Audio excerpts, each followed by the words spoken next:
Yes, folks, you're listening once again to the voice of truth and sanity, the hour of the time, and I'm William Cooper. Rumors are flying across the country. Unbelievable.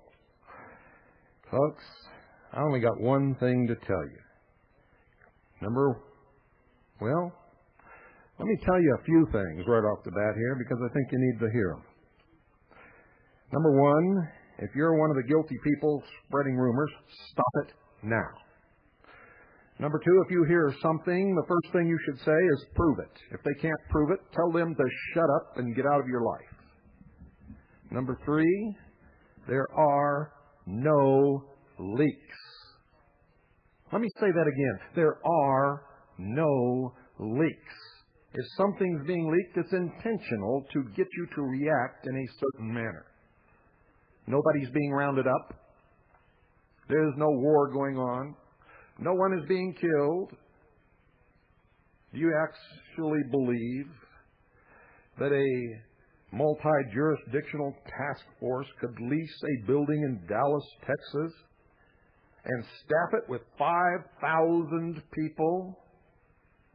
Such an impact upon a community could not go unnoticed, nor would it be ignored by the press.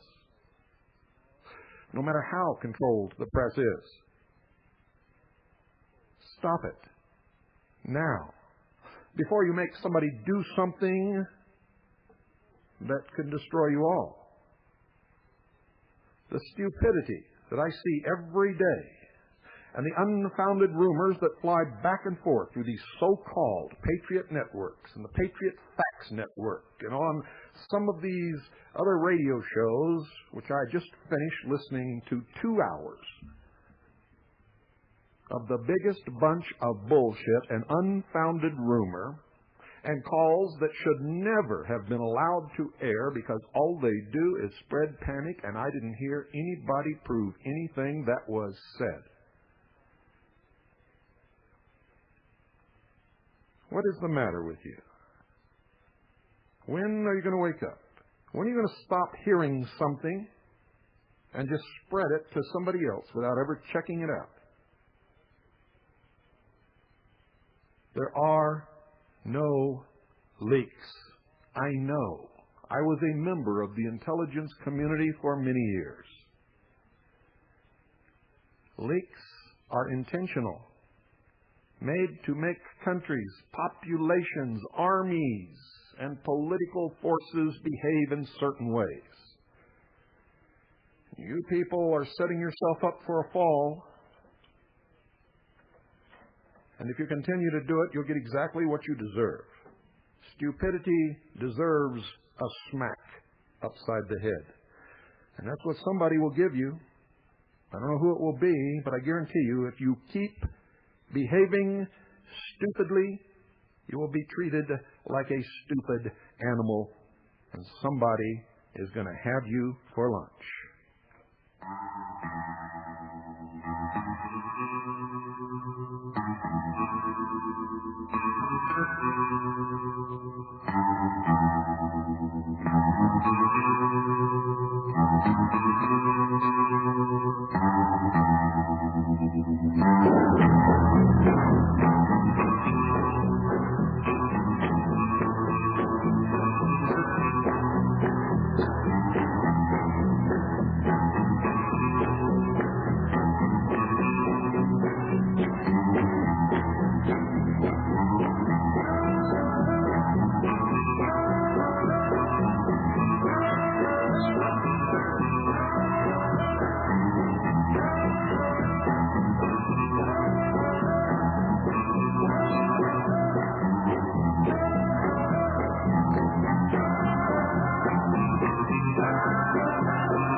Those saxophones, I wish they'd start doing that kind of music again. But you don't hear saxophones very much anymore. Really fine instrument. In Michigan, the first meeting of the Constitution Party in Michigan will take place, ladies and gentlemen, on February the 18th, 1995. Plan to be there. And if you're from the surrounding states, you're welcome also. The state coordinator, Karen Scarborough, will be chairing the meeting. It will be held at 549 East Marshall in Ferndale, Michigan. That's 549 East Marshall in Ferndale, Michigan on February the 18th, 1995, 2 p.m. So if you're in Michigan, anywhere in the state, you need to attend, and if you're in one of the adjoining states and you have not formed your party or had a meeting yet, you're welcome to attend this meeting of the Michigan Constitution Party. Again, the coordinator is Karen Scarborough. You can reach her at area code 810-673-2693. Once again, 810-673-2693. It's the John Kuhn headquarters, and I have no idea what that means, but it's at 549 East Marshall in Ferndale, Michigan, February the 18th, 1995, at 2 p.m., and they'll be selecting county-level organizers at that meeting and doing a lot of good things. So don't miss it, folks. Don't miss it at all. In the Cleveland Plain Dealer, January the 3rd, 1995, an article by David Wood entitled Navy Subs Lose Doomsday Trigger. And it was credited to the Newhouse News Service. I've never heard of the Newhouse News Service, and so far have not been able to find out any location or any spokesperson for the Newhouse News Service. This is the only place where we've been able to find this article. And according to this article in the Cleveland Plain Dealer, which appeared January the 3rd, 1995, by executive order of the President of the United States Navy ballistic missile submarines, commanding officers have been ordered to turn in their launch keys. This is not good. It leaves the United States naked to an atomic attack by what used to be called the Soviet Union, which, while we have been disarming, they have not.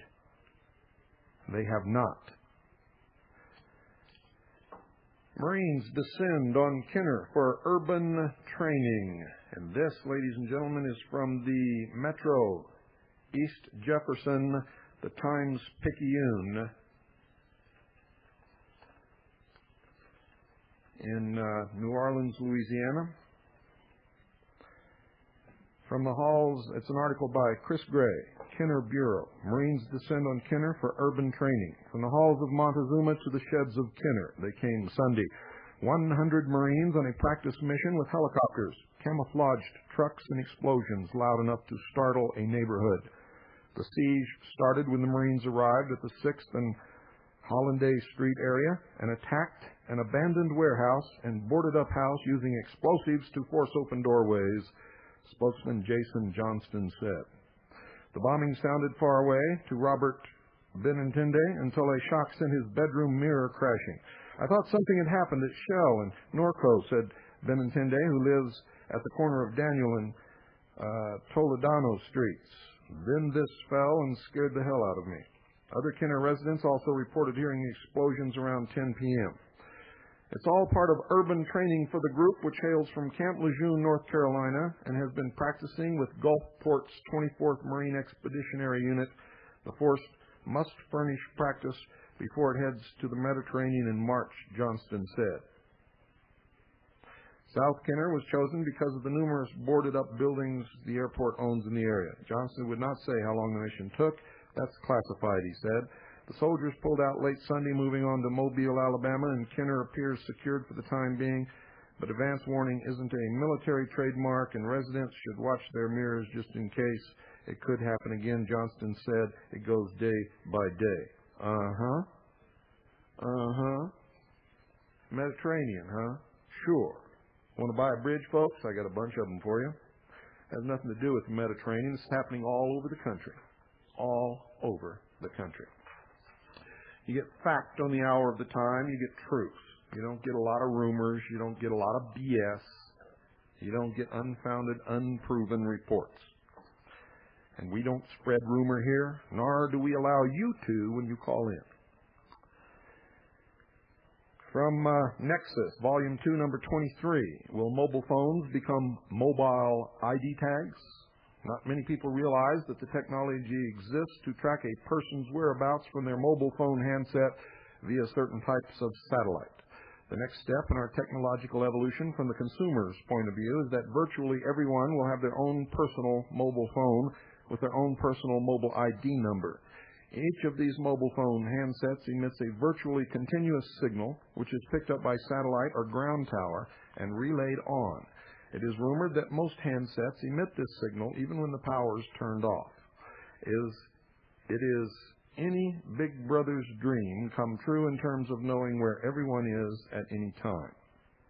It was announced in the United Kingdom newspapers recently that by 1998, mobile phones will go global. Your handset will give you access to a satellite-based system that will allow calls to be made practically anywhere on Earth. Iridium, a consortium of 17 major companies led by Motorola, proposes to launch 66 satellites in orbits crossing both poles, ensuring a satellite will fly over every spot on Earth at least once every 9 minutes. At any one time, at least 3 satellites will be in view, enabling the handset's precise position to be located.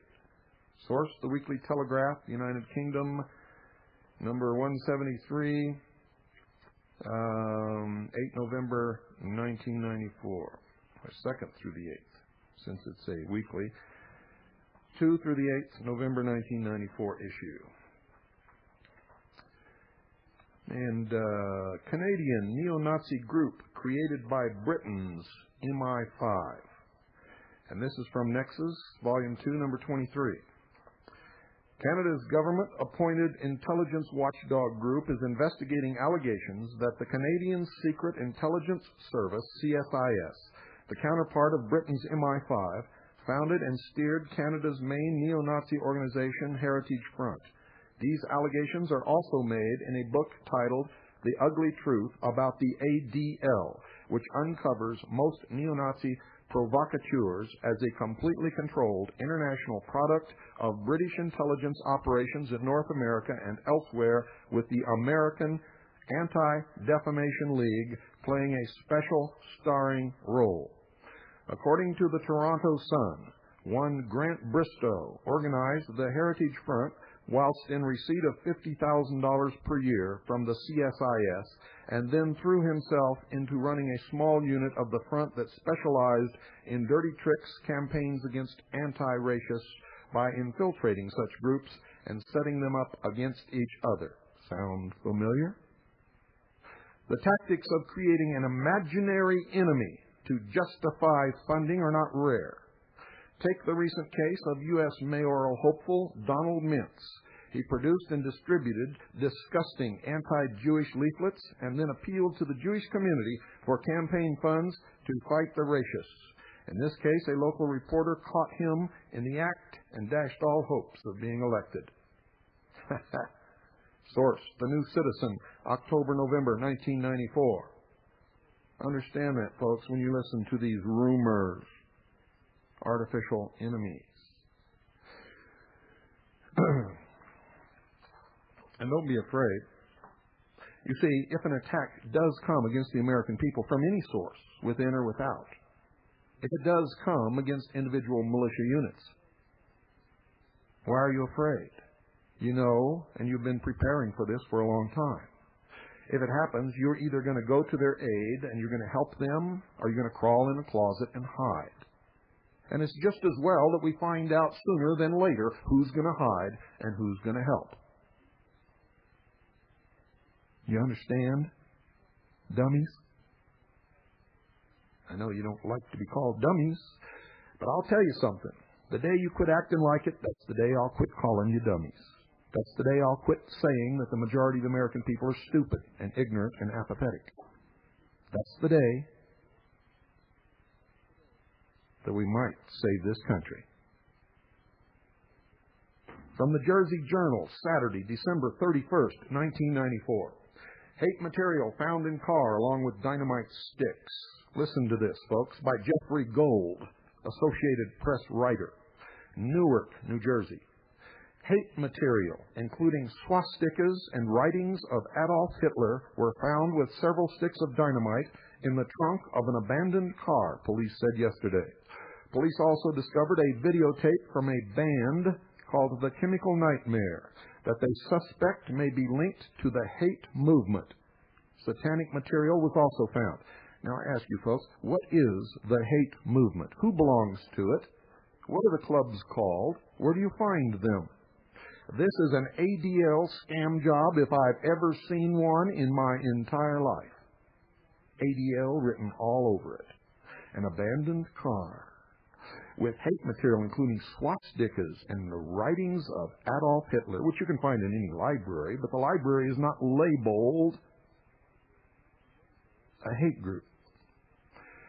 And there were several sticks of dynamite, and it's an abandoned car. And there's also a videotape from one particular band called the Chemical Nightmare. City police are still searching for the owner of the blue Chevrolet Nova. Nova. What does that bring to mind? Crash. Burn. And don't know if he was a member of a hate group or just subscribed to racist literature. Yet in the paragraph before, what do they say? Linked to the hate movement. This has ADL written all over it. You see how they operate? Yep, they're getting ready to attack all the militia all across the United States. Folks, there aren't enough government agents in this entire continent to attack the militia units across the United States. Don't you understand? And is it a surprise that they'll be going after the leaders of the Patriot movement someday? I told you about that years ago when I published my book. It's right in there, written, clear as day. What's the big deal? Huh? Are you all starting to jelly all of a sudden? Have you lost your nerve? What I heard during the last 2 hours before this broadcast was sickening. I heard patriots turning into jellyfish. I heard fear-mongers and rumor-mongers, and yes, even a couple of liars. Unbelievable. The license plate, vehicle identification number, and papers in the car indicated the car belongs to an Essex County resident, Glenn said. Police have declined to identify the person. Abandoned car. Yep, an abandoned car. The guy abandoned the car, left his license plate there, the vehicle identification number, and all the papers in the glove compartment. Excuse me, folks. ADL all over it. Enough of that. Enough of that. It's meant for stupid people. The only reason I read it to you is because it goes along with what I've been teaching you on this broadcast. You can see it in action. Here's the Rapid City Journal. Rapid City Journal. I believe it's Rapid City, South Dakota. for Wednesday, December 28th, 1994. Remember I told you about the hostage thing in the school?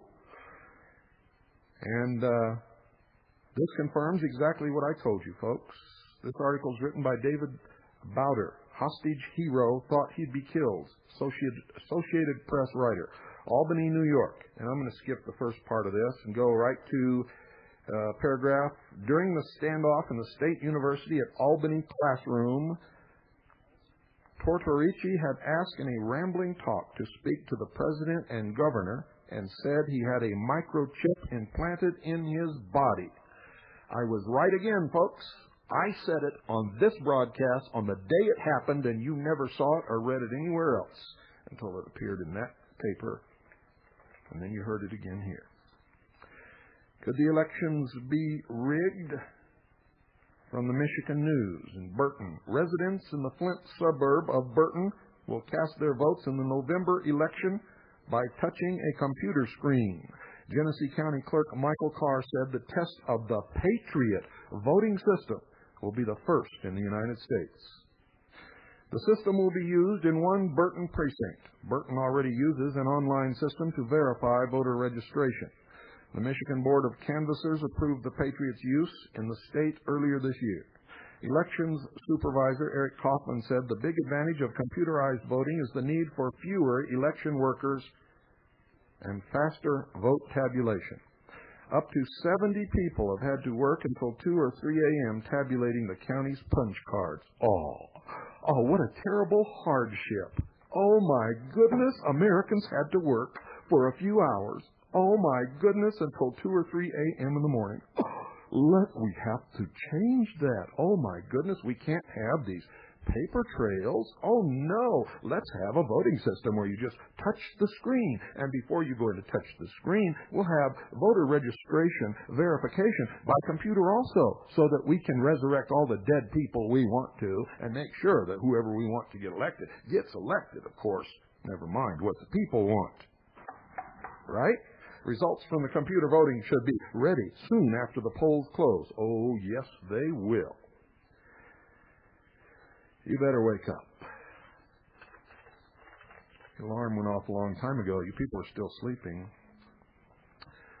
More tracking revelations. Dearborn, Michigan. Dearborn police officers, and this is again from the Michigan News, Dearborn police officers are wary of a new tracking system. Yeah, I bet they're wary. They love it. But police official says it is a potential lifesaver. Transmitters linking Dearborn police with headquarters were being installed this week in the trunks of patrol cars. Using satellite monitors, the system will locate cars on a detailed map every time they move 1,000 feet and will monitor speed and use of overhead lights and sirens. All movements are recorded and stored. Dearborn will test the equipment for 90 days before deciding whether to purchase it at a cost of more than $200,000. Dearborn Police Chief Ronald Diesel says the satellite system will eliminate the need to guess which car is closest to an emergency. He disputed claims that police officials will use the system to keep tabs on officers. But union officials say the closest car already responds when an emergency is called in. And that's just the tip, and I mean the tip of the iceberg. Let's go to this one. In 1986, GATT was considered a treaty. All treaties need 2/3 vote of those present for passage in the Senate. That's 66% of the senators.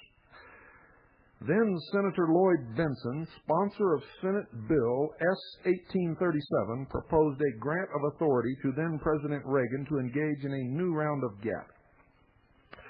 On a talk radio show of November the 28th, 1994, Ross Perot and Pat Choate were asked over the air, quote, were 56 votes cast in favor of the Uruguay round, end quote. It sounds like they did not understand, or if they understood, they attempted to answer her question by saying that the vote to override 1994 budget constraints was what she was talking about. She repeated the question again, and to our way of thinking, she did not get a satisfactory answer. The Congressional Quarterly, folks, which is available in your local Federal Depository Library, states in the March 8, 1986 issue, page 556, quote, "The American Enterprise Institute and the Brookings Institution paid for a retreat for members and staff aides to discuss trade issues," end quote.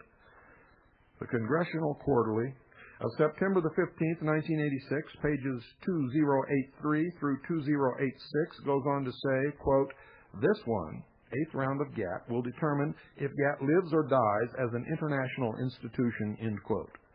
The article goes on to say, quote, "The international business community is simply not going to tolerate institutions that are not doing their job," end quote. Now, this was stated by United States Trade Representative Yoder to overseas reporters on September the 3rd, 1986.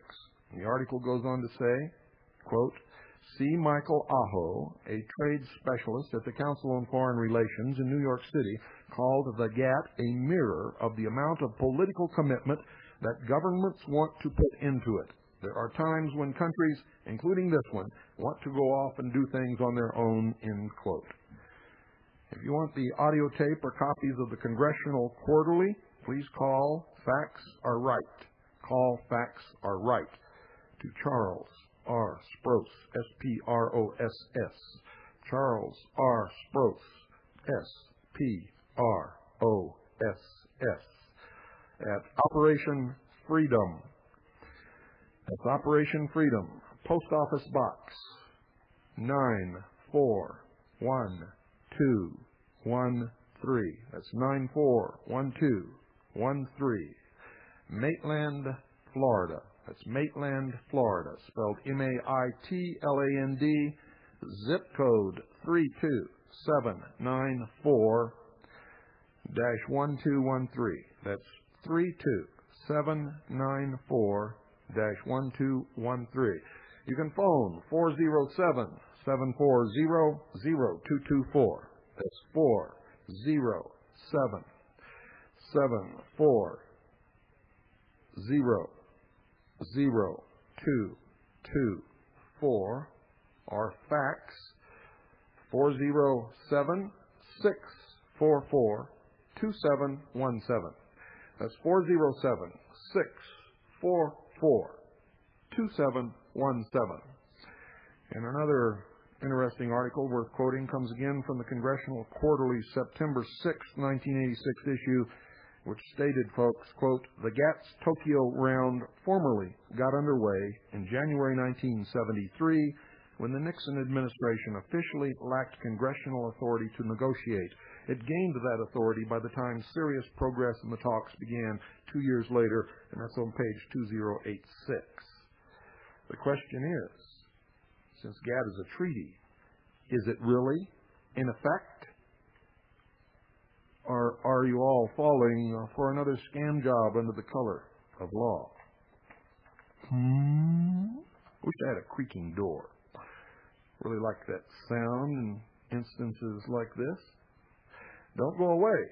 We'll be right back.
chicken pluckers running around with your heads cut off, trying to escape from getting put on a list, there's only one list and you're already on it. You join militias and the first smell that anybody's gonna come after you, you get scared. Woo-wee. Big bad militia. Oh yeah. You better hunker down, just do your jobs. Stop all this baloney. Yep, you need guts, folks. You need guts. You don't need rumors. You don't need to hang your underwear out on Radio Free America or anywhere else. And you're going to need some gold and silver coin, real money. The only real money under the law, United States Code, and the Constitution. You see, the dollar is not money.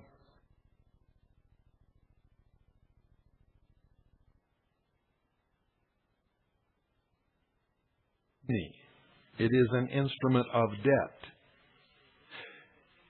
It means that somebody owes somebody else some money. And according to the law, a note must say who owes who, exactly how much, and how it's going to be paid. So, according to the law, a Federal Reserve note is counterfeit. It's not money. It's not even currency. It doesn't even pass for money. It's not even a substitute for money. It's not even a receipt for money.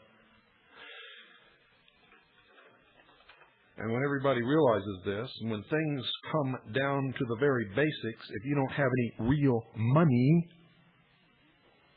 you might die in a ditch, starving to death with no roof over your head. And you might as well understand it now. If you'd like to talk to someone about getting some real money in your hands, I strongly suggest you call our sponsor, Swiss America Trading, at 1-800-289-2646. 1-800-289-2646.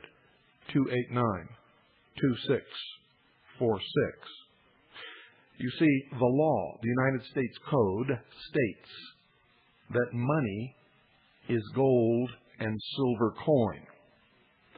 The law states that a dollar is a unit of measurement which describes a specific weight of silver coin. The dollar is also used to describe the specific counter value of gold coin under the law. A dollar can never replace real money. It is just a measurement of the weight, which becomes the value, ultimately, of the money. A dollar can no more be money than an ounce can be flour, or a pound can be wheat. Do you understand? I hope you do. Call Swiss America Trading for some more information on this important subject. Your eyes might be opened. You might even wake up. Who knows? 1-800-289-2646. And I would advise you to do it right away, since we all tend to procrastinate, every single one of us. The quicker we do it, the better off we are. 1-800-289-2646. And now, right after this pause, comes a very important revelation.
From the Grapevine, January 6, 1995. The Grapevine, January 6, 1995. An article by Father Roy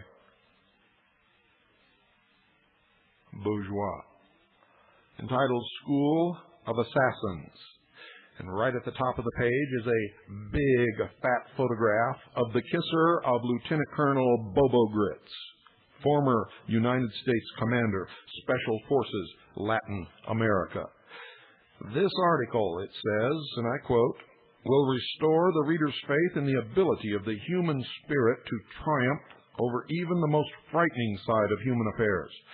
Imagine as you read this, Father Bourgeois is camped out at the very entrance of Fort Benning, Georgia, which is literally one of the world's two greatest centers for the latest training in assassination technology and lethal techniques. After being imprisoned for 3 years for the civil disobedience directed toward closing this dreadful school, still remaining resolute, it seems clear that the good Father will let nothing stop him from his mission. And God bless you, Father. Lieutenant Colonel James Bo Grits, or Grites, as he likes to say it.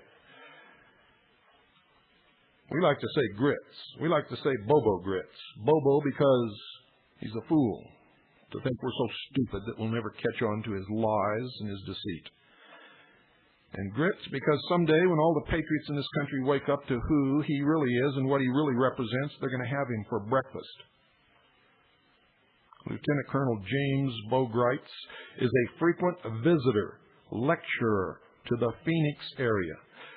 3 of the years the colonel served in Panama as commander of all United States Special Forces, Latin America, considered with the worst death squad activity, as this kind of political assassination, stealing elections, and other terror seems anti-ethical to the kind of constitutional form of government that the colonel seems to be advocating, the Grapevine encourages readers to save a few questions about School of the Americas for the colonel's next question and answer session.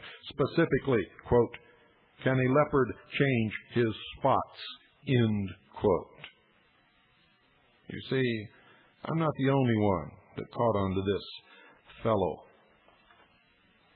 but I caught on to him a long, long time ago. And there are quite a few others who are catching on now, too. The School of the Americas, folks, was a very famous school that taught how to assassinate people. The school that Bobo Grits is very, very familiar with.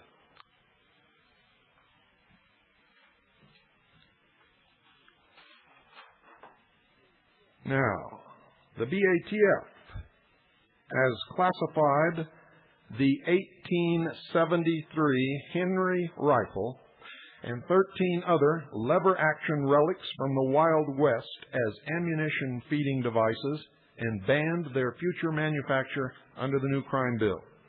The 1873 Henry, along with the 1894 Winchester, 1860 Henry, 1863 Henry, and other lever actions with long tubular magazines are all capable of holding more than 10 rounds of cartridges like the 3840, 4440, and 45 Colt.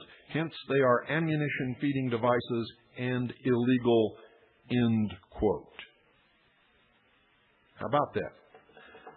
James Brady from Parade Magazine, June 26, 1994. For target shooting, that's okay. Get a license and go to the range. For defense of the home, that's why we have police departments, end quote.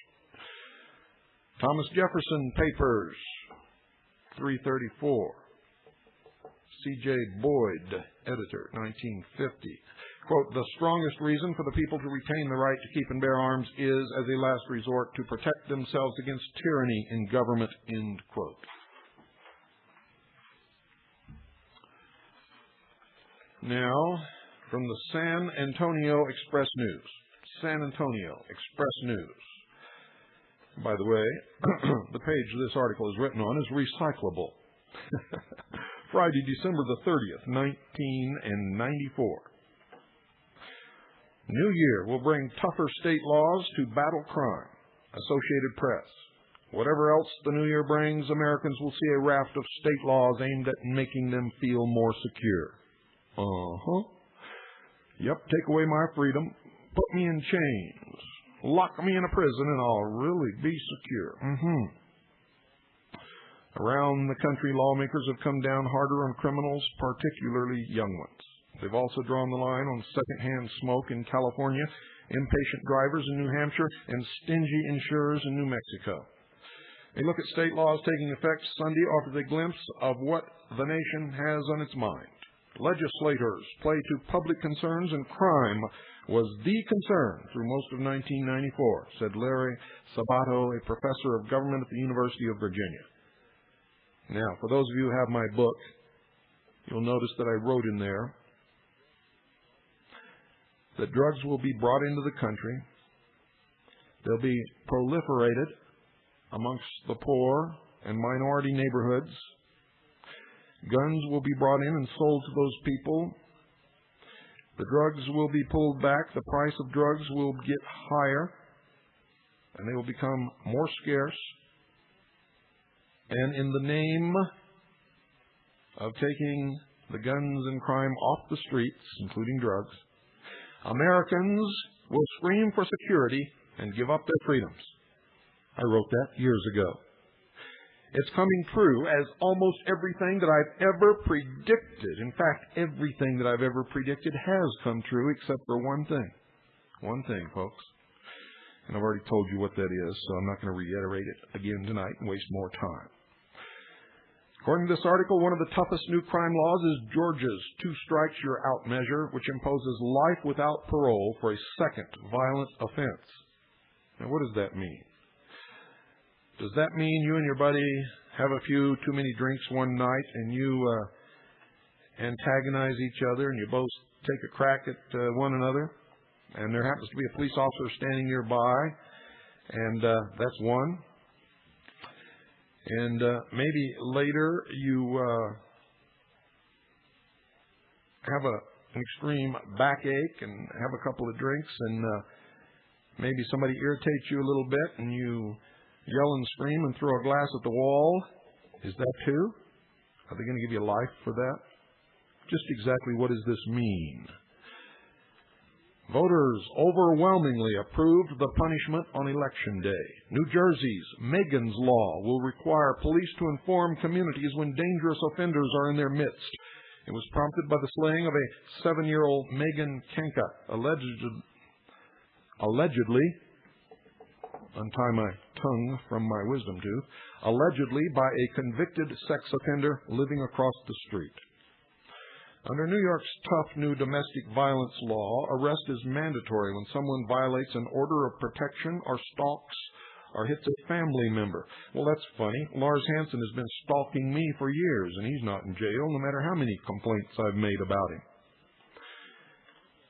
In New Hampshire, killing a judge or prosecutor now brings the death penalty. Torturing cats or dogs can lead to 7 years in prison, and making a right turn on red when the walk signal is on means a traffic ticket. Minnesota bridges the gap between juvenile and adult justice by allowing judges to hand offenders ages 14 to 17 a juvenile sentence plus a tougher adult one. If the teenager keeps his record clean, the adult sentence will be dropped. In Florida, where a rash of crimes by teenagers against tourists prompted the legislature to act, the worst offenders, ages 15 to 18, will be sent to new juvenile jails for 1.5 to 3 years. That's good in my estimation. Should send the parents, too. Prosecutors in Florida will also find it easier to try 14 and 15-year-olds as adults. In California, that will be allowed for the first time. Illinois has lowered its threshold from 16 to 15. Also, violent juveniles ages 10 to 13 can be held past the old 30-day limit and be put in new high-security detention centers. These things I applaud. Virginia, Texas, and Illinois enacted tougher drunken driving laws requiring the suspensions of motorist licenses.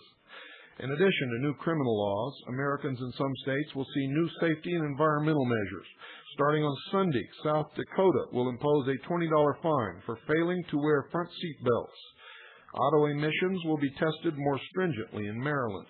In Florida, farmers must tell workers what pesticides they're handling or pay a fine up to $10,000. Tennessee lawyers must use recycled paper for court documents or risk losing their licenses. Well, I hope they enforce that.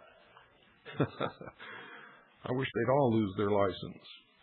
I saw a movie the other day, so I can't take credit for this. I think it was Philadelphia, where he said, what do you call 1,000 lawyers chained together at the bottom of the sea? The answer, a good start. And it is. And a smelly punishment awaits anyone who breaks a new Wisconsin law requiring people to sort their trash for recycling. A garbage collector who finds aluminum cans, newspapers, cardboard, and plastic with the eggshells and table scraps will just leave it there tagged with a note. Also, health insurers in New Hampshire now must cover severe mental illness on par with physical ailments, and insurers of businesses with up to 100 employees must provide coverage regardless of pre-existing conditions.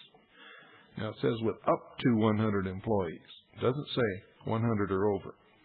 Pre-existing conditions can't preclude coverage in Idaho either, while big insurers in New Mexico must offer individuals and small businesses affordable health care. Socialism sucks, and so do socialists. As you're all going to find out, you think it's all free.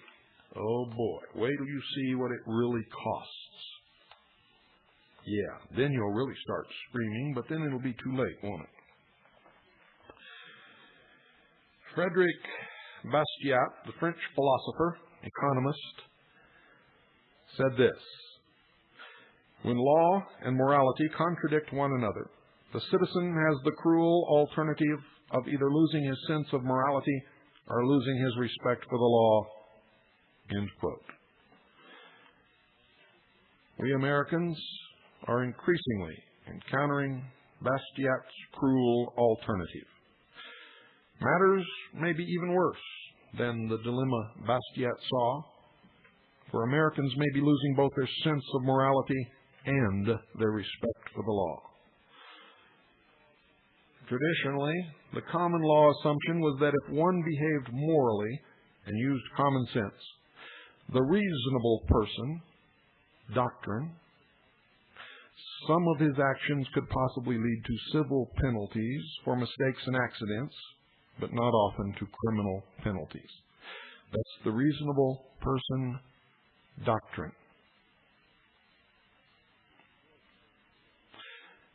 With the growth, ladies and gentlemen, of the Leviathan state, that is all changed.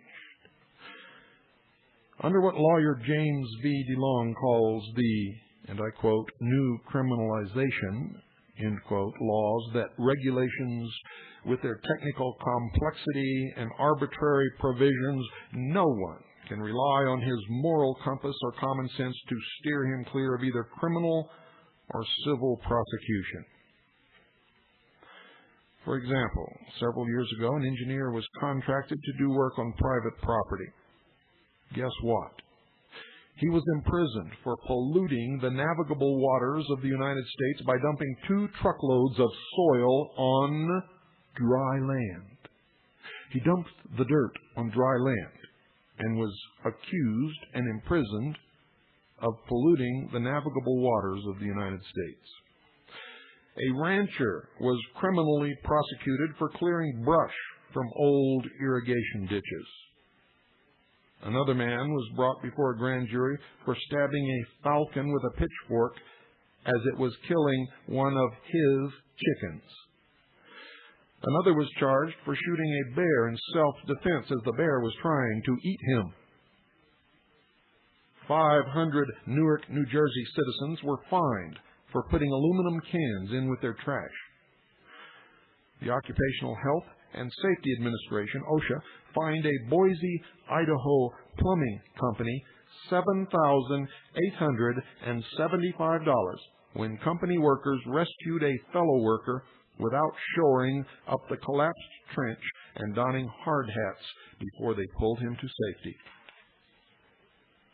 Fortunately for the company, OSHA was forced to rescind the fine in the face of public outrage. These, ladies and gentlemen, and possibly thousands of other examples, damage the societal sense of morality. You see, people who see themselves as responsible, law-abiding people begin to develop a contempt for the law. And maybe that's what all this is really about. Remember the Hegelian dialectic? And when we lump what's trivial with what's barbaric as criminal activities, it undermines our sense of moral priorities, as in the case of Newark. You see, people perceive that the state deems it more important to successfully prosecute a person who deliberately or inadvertently puts an aluminum beer can in with his trash than to prosecute all the thieves, rapists, and murderers in the city. Deficits and debt are another example of our declining morality. We all know that we have federal deficits exceeding $300 billion with a B dollars and a national debt that's approaching $5 trillion. It's beyond the capability of paying it back. And if we were to include all federal obligations, such as Social Security, government retirement, guaranteed loans, etc., including the bailout of Mexico, which could be as much as $18 billion or more dollars, we could be talking about something closer to $16 trillion in debt. And this is something unprecedented, not only in our history, but in the history of the entire world. For the most part, the only time we ran deficits was during war times. In 1787, federal spending was about $3 million a year, or about $1 per citizen. By 1910, the Fed spent a little more than $600 million, or about $6.75 per person. By 1929, the Fed spent $3 billion per year, $29 per person. Today, ladies and gentlemen, the federal government spends over $4 billion per day. That's billion with a B. And that comes to more than $6,000 per year per person, including babies and old people and everybody in between, or, controlling for inflation, a 9,000% increase in federal spending between 1929 and today. And who among you listening to this broadcast can legitimately tell me that you get $6,000 worth of anything from the government?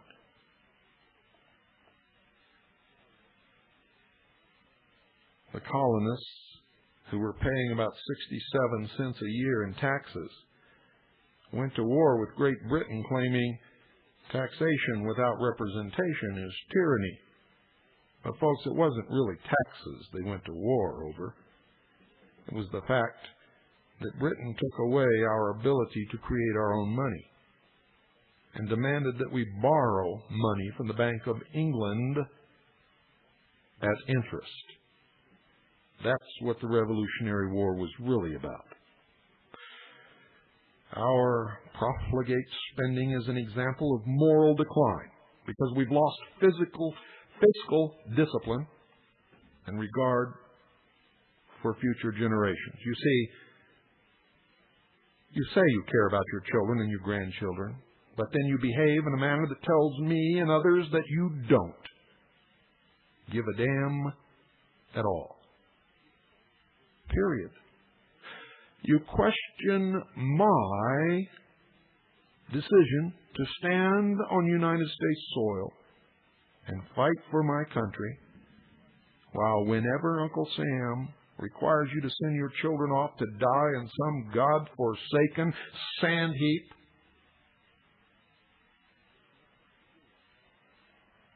that has nothing to do with this nation, you pat them in the butt and send them off.